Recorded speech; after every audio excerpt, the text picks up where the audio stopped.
ಎಲ್ರಿಗೂ ನಮಸ್ಕಾರ. ಸಾರಿ ಸ್ವಲ್ಪ ಲೇಟ್ ಆಗಿ ಬಂದೆ. ತುಂಬಾ ಖುಷಿ ಆಗ್ತಾ ಇದೆ ನನಗೆ. ಶ್ರೇಯಸ್ ಅವರು ಪಡ್ಡೆಹುಲಿ ಆದ್ಮೇಲೆ ನನ್ನ ಜಿಮ್ಮಲ್ಲಿ ಫ್ರೆಂಡ್ ಆಗಿದ್ದವರು.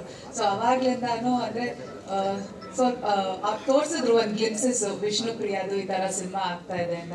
ಸ್ಟಿಲ್ಸ್ ನೋಡಿದ್ದೆ, ಆಮೇಲೆ ಸಾಂಗ್ ನೋಡಿದ್ದೆ. ಈಸ್ ಅ ವೆರಿ ತುಂಬಾ ಪ್ಯಾಷನೇಟ್ ಆಕ್ಟರು. ತುಂಬಾ ಕಷ್ಟಪಡ್ತಾರೆ ಸಿನಿಮಾ ತುಂಬಾ ಚೆನ್ನಾಗಿ ಆಗ್ಬೇಕು ಅಂತ. ಅಂದ್ರೆ ಅವರೇ ಒಂದು ಹೀರೋ ಆಗಿ ಅದು ಸಿನಿಮಾದಲ್ಲಿ ಕಂಪ್ಲೀಟ್ ಆಗಿ ತೊಡಗಿಸ್ಕೊಂತಾರೆ. ಅದನ್ನ ನಾನು ನೋಡಿದ್ದೀನಿ. ಅಂದ್ರೆ ಆಲ್ವೇಸ್ ಸಿನಿಮಾ ಬಗ್ಗೆ ಮಾತಾಡ್ತಾರೆ, ನಿಮ್ದು ಯಾವ ಸಿನಿಮಾ ನಡೀತಾ ಇದೆ, ಹೇಗೆ ಬರ್ತಾ ಇದೆ ಅಂತ. ಈಸ್ ವೆರಿ ಪ್ಯಾಷನೇಟ್ ಆ ಥರ. So congratulations. I am very sure ಅವ್ರು ತುಂಬ ಹಾರ್ಡ್ ವರ್ಕಿಂಗ್. ಜಿಮ್ಮಲ್ಲಿ ನಾನು ಮೋಸ್ಟ್ ಹಾರ್ಡ್ ವರ್ಕಿಂಗು.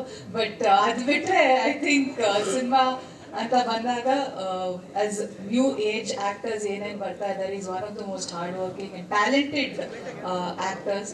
ಡಾನ್ಸರ್ ಆಗ್ಬೋದು, ಫೈಟರ್ ಆಗ್ಬೋದು. ನಾನು ಸುಮ್ಮನೆ ಯಾವಾಗಲೂ ರೇಗಿಸ್ತಾ ಇರ್ತಾರೆ, ನಿಂತರ ಆಗಲ್ಲ ಬಿಡಿ, ನೀವು ಫೈಟ್ ಮಾಡ್ತೀರಾ, ಡಾನ್ಸ್ ಮಾಡ್ತೀರಾ ಅಂತ ಬರೀ ಸುಳ್ಳು ಹೇಳ್ತಾ ಇರ್ತಾರೆ ಅವರು. Fighting, dancing is very good it it. And welcome to Priya to our industry. And then we are hoping to see you on the big screen.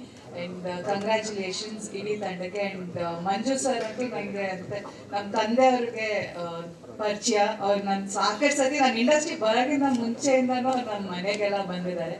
So Manju ಸರ್ಗೂ ಅಷ್ಟೇ thank you for the invite.